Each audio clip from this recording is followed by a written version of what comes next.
Hello, I'm Graham Dale. I'd like to read a short extract from a speech by Winston Churchill given in the Commons in January 1931, if for no other reason than it slightly resonates with our current political malaise.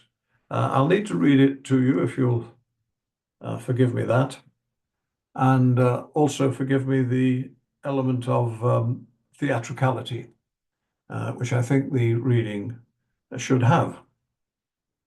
Here goes. I remember when I was a child being taken to the celebrated Barnum Circus, which contained an exhibition of freaks and monstrosities. But the exhibit which I most desired to see was the one described as the Boneless Wonder. But my parents judged that spectacle would be too revolting and demoralizing for my youthful eyes. And so I've waited 50 years to see the Boneless Wonder, sitting opposite on the Treasury bench. I love it. I think Churchill was referring to Labour's first Prime Minister, Ramsay MacDonald. We do, of course, now have our own Boneless Wonder, running a circus of freaks and monstrosities. The nefarious activities of one such having created huge scandal at the heart of government, which threatens not only the Boneless Wonder, but in my opinion is a serious threat to Brexit. Why, you may ask, Brexit? In a word, survival. The Boneless Wonder will do all he possibly can, at whatever cost, to survive.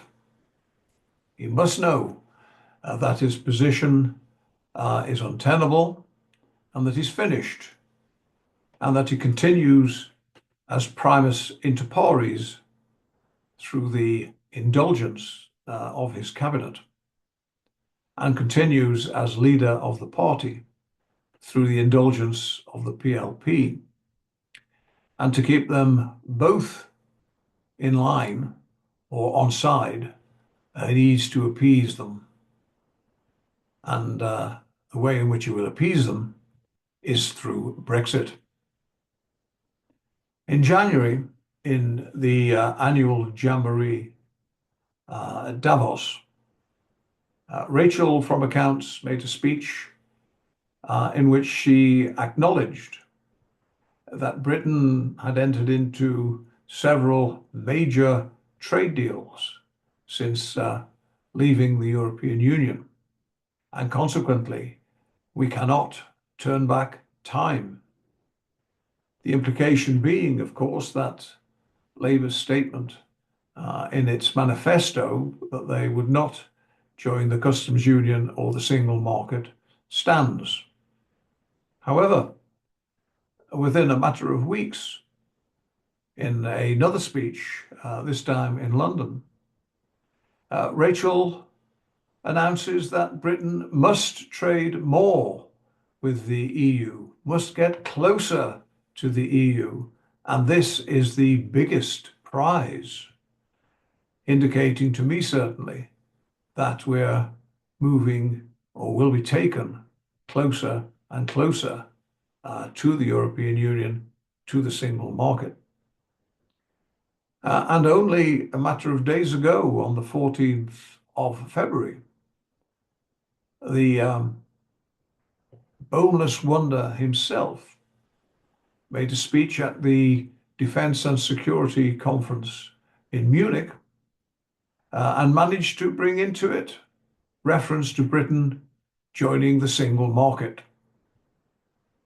Now, why in a matter of a few weeks have we changed from not joining the customs union or the single market to very much doing the opposite? The answer to me is clear to see. It is the fact that the Boneless Wonder in order to keep the cabinet and party on side, needs a distraction. And what greater distraction could there be than Brexit?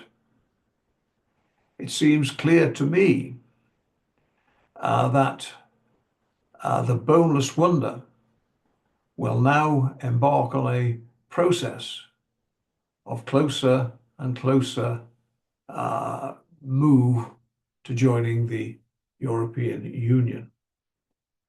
It was Quinton Hogg, Lord Hailsham, who many years ago referred to the British parliamentary system as being an elective dictatorship, where a party with a sufficient majority can virtually do what they like. We have that situation now, where Labour has a majority of 160 seats, and it can literally pass any legislation it likes to, provided it gets its own MPs on board. And to my mind, the thing that unites his cabinet and his party is their loathing of Brexit and their desire to rejoin the European Union.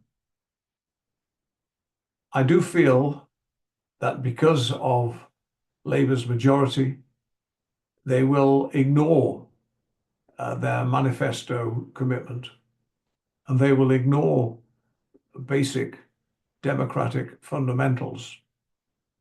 And without any sort of mandate from the British people, they will take us back into the European Union.